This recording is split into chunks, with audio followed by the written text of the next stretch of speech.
শুদ্ধ কেবিনে পা রাখতে যাবে তখনই মধ্যবয়সী একজন নার্স দ্রুত পায়ে এগিয়ে এলেন। হাতের বন্ড পেপার সপাটে মেলে ধরে তাড়া দিলেন সই করার জন্য। বন্ড পেপার দেখে কেন জানি তার হাতটা মৃদুভাবে কাঁপছে। এক ঝাঁক কষ্টরা বুকে দলা পাকিয়ে জমাট বেঁধে আছে। তবু আর সময় নষ্ট না করে পাথরের মতো শক্ত হয়ে বন্ডে সই করে দিল সে। নার্স পেপার হাতে ছুটলে শুদ্ধ দ্রুত কেবিনের দিকে এগিয়ে গেল। দরজায় দাঁড়িয়ে দেখল শীতল পেট চেপে ধরে গুমড়ে গুমড়ে কাঁদছে। কারো উপস্থিতি বুঝে ঘাড় ঘুরিয়ে তাকে দেখা মাত্রই হাউমাউ করে কেঁদে উঠল। যন্ত্রণায় নীল হয়ে যাওয়া শরীর নিয়ে কোনো মতে পেট আঁকড়ে ধরে উঠে বসল। তাকে উঠতে দেখে শুদ্ধ দ্রুত গিয়ে বুকে আগলে নিল। যত্ন করে মাথায় হাত বুলালেও তার মুখ দিয়ে একটাও শব্দ বের হলো না। তখন শীতলী ফোঁপাতে ফোঁপাতে বলল, পেটে বাবু। পেটের অসহ্য যন্ত্রণায় কুঁজো হয়ে যাচ্ছে মেয়েটা, তবুও দুই হাতে পরম মমতায় নিজের গর্ভকে রক্ষার চেষ্টা করে যাচ্ছে। তার কথাতে বুঝতে বাকি নেই তাকে সবটা জানানো হয়েছে। মেয়েটা বরাবরই বাচ্চা পাগল। সুন্দর বাচ্চাদের দেখলে চেপে ধরে চুমুটুমু খেয়ে গাল চটকে একাকার করে। সেই মেয়ে নিজের বাচ্চাকে টিকিয়ে রাখতে পারছে না। পরিস্থিতি সামাল দিতে শুদ্ধ আগে নিজেকে সামলে নিল। তারপর শীতলের চোখ মুখের দিকে তাকিয়ে বেশ নরম সুরে বলল, কাঁদে না, শান্ত হও, আবার আবার হবে। এ কথা শুনে শীতল কাঁদতে কাঁদতে শুদ্ধর পায়ের কাছে বসে পড়ল। খুব ভালো করেই বুঝল শুদ্ধ ডাক্তারের মতো অ্যাবর্শনের কথাই তাকে বলবে। যথাসাধ্য বোঝাবে অ্যাবর্শন করানোর জন্য। কিন্তু সে সেটা কিছুতেই মানতে পারছে না। বুঝতে পারছে না এসব কোন ভুলের মাসুল দিচ্ছে। জীবন তাকে নিয়ে কোন খেলায় মেতেছে। অসহায় সুরে শব্দ করে কাঁদতে কাঁদতে বলল, আমার শেষ সম্বলটুকু কেড়ে নিতে দিয়েন না। ওদেরকে বারণ করুন, আমি কিছুতেই অ্যাবর্শন করাবো না। ও তো আমাদেরই অংশ, আমাদের ভালোবাসার চিহ্ন, আমাদের বৈধ সম্পর্কের পবিত্র প্রাপ্তি। তাহলে ওকে কেন মেরে ফেলতে হবে? কেন আমার থেকে আলাদা করে দিতে হবে? শীতলের আর্তনাদগুলো শুদ্ধর বুকে তীরের মতো বিঁধল। সে শুকনো ঢোক গিলে শীতলকে বাহুডোরে আগলে নিল। তারপর শক্ত করে বুকে জড়িয়ে ভেজা কণ্ঠে বলল, আল্লাহ আবার আমাদের দেবেন, আবারও হবে, কিন্তু আগে তোকে তো বাঁচতে হবে। না, আমার এটাই চাই, একেই চাই। অ্যাবর্শন করালে আমি মরে যাব, সত্যিই মরে যাব। ওদের বারণ করুন। আমি জানি আমার মন বলছে আমার বাবা আমার সন্তান হয়ে আমার কাছে ফিরে এসেছে। একবার বাবাকে হারিয়েছি, আর না। একটু রহম করুন আমার উপর। আমি যে আর পারছি না। আর কত সহ্য করব আমি? শুদ্ধ কথা খুঁজে পেল না। শীতলের মুখটা দুই হাতে আগলে ধরে কপালে কপাল ঠেকিয়ে ভাঙা গলায় বলল, তোর কষ্ট হচ্ছে, আমার হচ্ছে না। আমার রক্ত আমার অংশ, আমারই আদেশে আজ নিঃশেষ হয়ে যাচ্ছে। আমার বুক কাঁপছে না, খারাপ লাগছে না? এত পাষাণ ভাবিস আমাকে? আমিও ভেতর ভেতর মরে যাচ্ছি, দেখতে পাচ্ছিস না? অ্যাবর্শন না করালে তুই মরে যাবি। তখন কার জন্য বাঁচব আমি? আর কে আছে আমার? শুদ্ধর কথা শুনে আচমকা শীতলের কান্না থেমে গেল। সে ড্যাব ড্যাব করে তাকিয়ে রইল তার বিশুদ্ধ পুরুষটার দিকে। বিশুদ্ধ পুরুষটাও কষ্ট পাচ্ছে। না না, এটা হতে দেওয়া যাবে না।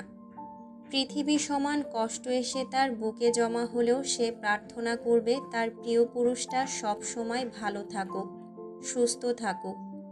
সে শুদ্ধর হাতটা নিজের কপালে ঠেকিয়ে নিশ্চুপ হয়ে দাঁড়িয়ে রইল। পেটে যেমন ব্যথা, বুকে তার থেকেও শতগুণ বেশি ব্যথা। তখন রুবাবসহ বাড়ির অন্য সদস্যরা উপস্থিত হলো। সিমিন মেয়েটাকে বুকে জড়িয়ে নিলেন।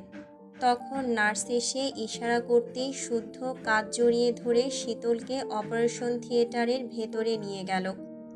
আসতে গেলে করুণ চাহনিতে নাসূচক মাথা নাড়াল।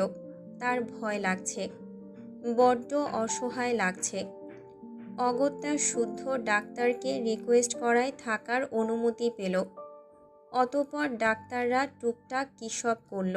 শীতল শক্ত করে শুদ্ধর হাত ধরে নিশ্চুপ তাকিয়েই রইল। চোখের কার্নিশ বেয়ে জল গড়াতে গড়াতে ধীরে ধীরে তার চোখ জোড়া বুজে এলো। তারপর আর কিছু মনে নেই তার। ডাক্তারদের মাথার উপরে থাকা টিভির মতো স্ক্রিনে কিছু একটা শুদ্ধকে দেখিয়ে জানালেন, শীতলের ভ্রূণের আকার খুব একটা বড় না, তবে ব্যথার তীব্রতা বেশি। তাই ওনারা চাচ্ছেন পেটে ছোট ছিদ্র করে যন্ত্রের মাধ্যমে টিউব থেকে ভ্রূণটি বের করে আনতে। ভাগ্যিস টিউব ফেটে রক্তক্ষরণ হয়নি, যদি হতো তাহলে ওপেন সার্জারি করতে হতো। শুদ্ধ চুপ করে সব শুনল। শীতলের যা অবস্থা তাকে পুরোপুরি অজ্ঞান করে কাজ করা হচ্ছে, যাতে গভীর ঘুমে থাকে এবং কোনো ব্যথা অনুভব না করে। ভ্রূণটিকে যখনই টেনে বের করল শুদ্ধ দাঁড়িয়ে দাঁড়িয়ে দেখল। তারপর শীতলের দিকে একবার তাকিয়ে ধীর পায়ে বেরিয়ে এলো। দেয়ালে মাথা ঠেকিয়ে অসাড় হয়ে বসে রইল। অন্যরা এসে বুঝ দিল, কত কি বলে বোঝালো। সবই চুপচাপ শুনল শুদ্ধ। বেশ কিছুক্ষণ পর অপারেশন থিয়েটারের দরজার উপরে থাকা লাল বাতিটা নিভে গেল। ওটি থেকে দুজন ডাক্তার বেরিয়ে এলেন। ওনাদের দেখে শুদ্ধ উঠে এগিয়ে গেল। তার মনে হচ্ছে হৃৎপিণ্ডটা থমকে যাচ্ছে, শরীরও অসাড় হয়ে আসছে। ডাক্তার শুদ্ধকে দেখে মাস্ক খুলে ক্লান্ত স্বরে বললেন, she is out of danger, but I am sorry mister swipe, we can't save the baby. শুদ্ধ মলিন হাসল। তার কানে শুধু আই অ্যাম সরি শব্দটুকুই প্রতিধ্বনির মতো বাজতে লাগলো। এক প্রিয়কে বাঁচাতে গিয়ে সে আরেক প্রিয়কে চিরতরে হারিয়ে ফেলল। ভেবেছিল আজকের দিনটা তার জন্য শুভ। বছরের পর বছর কষ্ট করে নিজের তৈরি আবিষ্কারে সফলতা এসেছে। অবশ্যই আজকের দিনটা অন্যতম, কিন্তু মোটেও না। আজকের দিনটা তার জীবনের সবচেয়ে জঘন্য দিন। এমন দিনক্ষণ শত্রুর জীবনেও না আসুক, এমন অভিজ্ঞতা কারো না হোক। অতঃপর কয়েক ঘন্টা পর শীতলকে কেবিনে নেওয়া হলো, অবচেতন এখনো। কেবিনে নেওয়া মাত্রই কেবিনের সামনে পুলিশ পাহারায় থাকলো। বাড়ির সদস্যরা একে একে দূর থেকে দেখলেন প্রতিনিয়ত জীবন নিয়ে যুদ্ধ করা আদুরে মেয়েটাকে, যে পুতুলের মতো আদর যত্নে বড় হলেও বর্তমান পরিস্থিতি বয়সের তুলনায় বড় করে তুলেছে। অনেকক্ষণ হলো মাগরিবের আজান হয়েছে। একজন পুলিশ ভিন্না করে বাসায় যেতে বললেন। ওনার কথায় সিতারা শুদ্ধ থাকলো হসপিটালে। শারাফাত চৌধুরী আর রুবাব থাকতে চাইলে পুলিশ অ্যালাউ করলেন না। অগত্যা চোখের জল ফেলতে ফেলতে ওনারা বাড়ির দিকে রওনা হলেন। শুদ্ধ আর সিতারা কেবিনের সামনেই বসে রইলেন। শুদ্ধ কিছু একটা ভেবে মায়ের দিকে তাকালো। জানালো, উনি যেন এখানেই থাকেন, সে ডাক্তারের সঙ্গে কথা বলে এক্ষুনি চলে আসবে। সিতারার সম্মতিসূচক মাথা নাড়ালে শুদ্ধ ডাক্তারের চেম্বারের দিকে গেল। যেতে যেতেই কিছু হিসাব মিলিয়ে নিল। সাধারণত 1.5 মাসের ভ্রূণ কোনো পূর্ণাঙ্গ মানব শিশুর অব্যয় পায় না। এটি মূলত রক্ত জমাট বাঁধা একটা মাংসপিণ্ডের মতো দেখায়। মেডিকেল প্রোটোকল এবং আইনি দিক থেকে 1.5 মাসের ভ্রূণকে স্বজনদের হাতে তুলে দেওয়া হয় না। মেডিকেলের নিয়ম অনুযায়ী হাসপাতাল কর্তৃপক্ষ এগুলোকে বায়োলজিক্যাল ওয়েস্ট হিসেবে বিশেষ প্রক্রিয়ায় নষ্ট করে ফেলে। কারণ এত ছোট ভ্রূণ দেখলে বাবা মায়ের মানসিক ট্রমা বাড়তে পারে। এজন্যই মূলত ডাক্তাররা এটি দেখাতে চান না, কিন্তু শুদ্ধ দেখবে। যেভাবেই হোক একবার হলেও তার অংশকে ছুঁয়ে দেখবে। এসব ভেবেই সে হন্য হয়ে শীতলের সার্জারি করা ডাক্তারকে খুঁজে বের করল।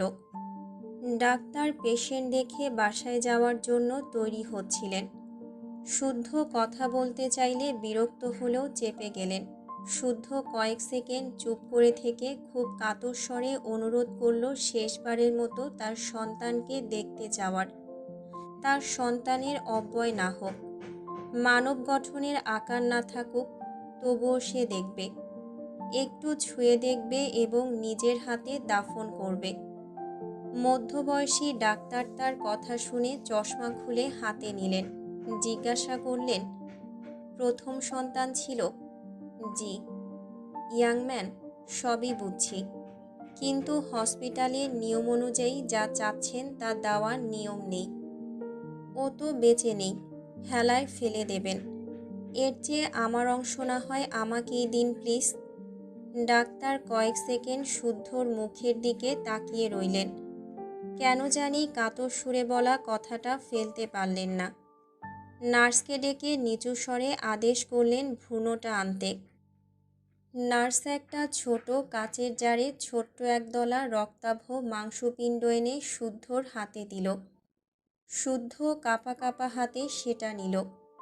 1.5 মাসের সেই ছোট্ট অস্তিত্বটা দেখে তার মনে হলো কেউ কলিজাটা টেনে ছিঁড়েছে। এটাই সেই প্রাণ যার জন্য শীতলের এত আকুতি। সে কম্পিত হাতে আঙুলের ডগা দিয়ে আলতো করে সেই নরম পিণ্ডটা ছুঁয়ে দেখল। এটাই তার আর শীতলের ভালোবাসার ফল, যাকে হারিয়ে ফেলল। তাকে কাঠ হয়ে দাঁড়িয়ে থাকতে দেখে ডাক্তার সাবধান করে দিলেন, এসব কথা যেন কেউ না জানে।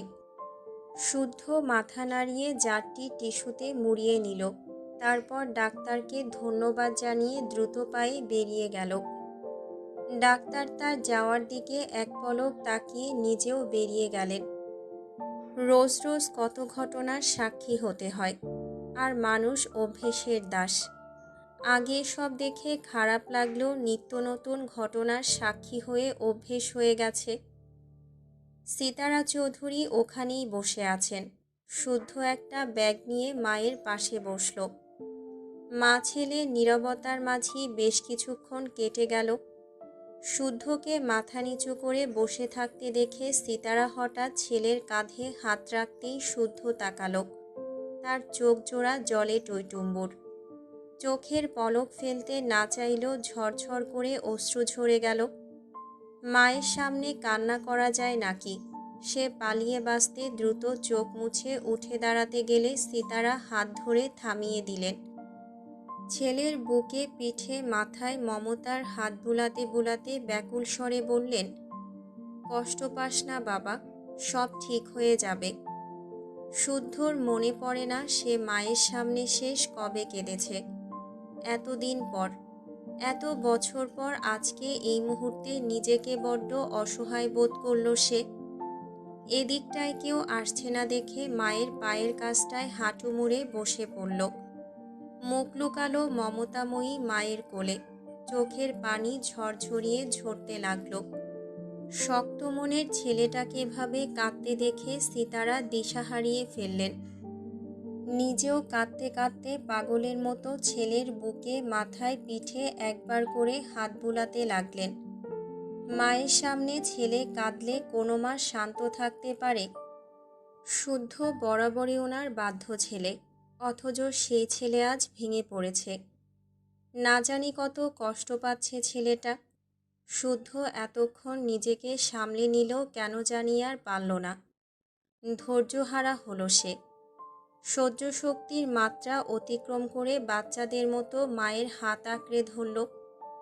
তারপর মায়ের কোলে মুখটা লুকিয়ে কান্না ভেজা স্বরে বিড়বিড় করে বলল, শুনেছি পৃথিবীর সবচেয়ে দুর্ভেদ্য আশ্রয় নাকি মায়ের শাড়ির আঁচল। আম্মু, ও আম্মু, আজ তোমার ওই আঁচলটা দিয়ে আমায় একটু আড়াল করো প্লিজ। তোমার আঁচলের নিচে আমাকে এমনভাবে লুকাও যেন বাহিরের কেউ আমার কান্নার শব্দ শুনতে না পায়, কেউ যেন আমার নিঃস্ব হওয়া দেখতে না পায়। আম্মু, আম্মু, আজ এই হাতে আমি ওকে স্পর্শ করেছি। এই হাতে। ও আমার অংশ, আমাদের সন্তানও। আমার আদেশে ওকে মেরে ফেলা হয়েছে। আমার কি দোষ বলো? ও এভাবে কেন এলো?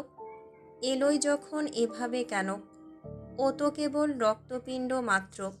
তবু আমার এত কষ্ট হচ্ছে কেন? কেন এই ব্যর্থতাটুকু সইতে পারছি না আমি? কেন আজ যুক্তি দিয়েও নিজেকে সামলাতে পারছি না? তোমার শক্ত সমর্থ ছেলেটা যে আজ তাসের ঘরের মতো গুড়িয়ে যাচ্ছে আম্মু। দোহাই লাগে, সেটাই নিষ্ঠুর পৃথিবীকে বুঝতে দিও না।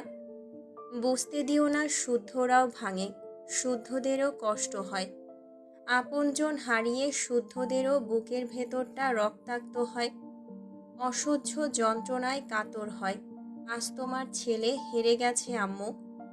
গোহারান হেরে গেছে। আজই অপূর্ণতাটুকু শুদ্ধকে ভেঙে চুরে চুরমার করে দিয়েছে। শীতলকে বুঝ দিলেও নিজেকে আজ সামলাতে পারছি না আম্মু, একটুও পারছি না। আমাকে একটু লুকিয়ে রাখো আম্মু, প্লিজ, একটু লুকিয়ে রাখো। শুদ্ধর প্রতিটা কথা সিতারার বুকে গিয়ে বিঁধল। উনি কিছু বলতে চেয়েও পারলেন না। ওনার চোখের পানিতে বুকের কাছটা ভিজে একাকার। কি বলবেন, কি করবেন, কি করলে ছেলের বুকে লাভা নিববে? আজকে সায়ন থাকলে কতই না ভালো হতো, শুদ্ধকে আগলে নিতে পারত। উনি মনে মনে কত করে সায়নকে ডাকলেন। পাজিটা ওনার ডাকে সাড়া দেয় না, আম্মু বলে ডাকে না। এভাবেই বেশ কিছুক্ষণ থেকে শুদ্ধ সোজা হয়ে বসল, দুই হাতে মুখ মুছে নিল। শীতল ঘুমাচ্ছে, রাতে জাগবে বলে মনে হয় না। সে রিসিপশনে গিয়ে আরেকটা কেবিন নিয়ে সিতারাকে রেস্ট করতে বলল। সে ভালো করেই জানে রুবাব হসপিটালের আশেপাশেই আছে। ফোন কল করে উপরে আসতে বলে ব্যাগটা নিয়ে দ্রুত স্থান ত্যাগ করল। তারপর হসপিটাল থেকে বেরিয়ে গাড়ি নিয়ে ছুটল বাড়ির পথ ধরে। জ্যাম পেরিয়ে নার্সারি চোখে পড়লে গাড়িটা থামিয়ে একটা বকুল ফুলের চারা কিনল। তারপর বাড়ির গেট পেরিয়ে বাড়িতে প্রবেশ করল। এক হাতে ব্যাগ আর অন্য হাতে বকুলের চারাটি নিয়ে এগোলো বাগানের একপাশে। হাঁটু মুড়ে বসে কাঁপা কাঁপা হাতে ছোট্ট করে গর্ত খুঁড়ল। খুব সাবধানে যেন ব্যথা না লাগে সেভাবে ছোট্ট মাংসপিণ্ডটি মাটির গভীরে শুইয়ে দিল। তারপর ঝাপসা চোখে তাকিয়ে বিড়বিড় করে বলল, তোকে বাঁচাতে পারলাম না, ডাস্টবিনেও ফেলতে পারলাম না। জীবন্ত অবস্থায় না থাকলে মৃত অবস্থায় অন্তত চোখের সামনে থাক। এ কথা বলে শার্টের হাতায় চোখ মুছল। তারপর কাপড়ে মোড়ানো সেই পিণ্ডটির উপর মাটি দিয়ে দিল।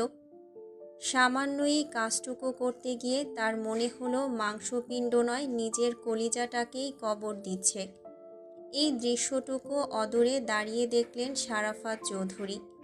মলিন হেসে বললেন, এক টুকরো মাংসপিণ্ডের জন্য তোমার আজ কত মায়া, কত দরদ। আজ কি তবে বুঝতে পারলে বাবা? সন্তান ভালো হোক কিংবা খারাপ, সুস্থ হোক কিংবা অসুস্থ, প্রতিটা বাবার কাছেই তার সন্তান কলিজার টুকরা। যার অস্তিত্ব এখনো পৃথিবীর আলো দেখেনি, তার জন্যই যদি তোমার বুকটা এভাবে ফেটে যায়, তবে ভেবে দেখো তোমাদের কারো কোনো অমঙ্গল দেখলে আমার এই কলিজাটার কী দশা হয়।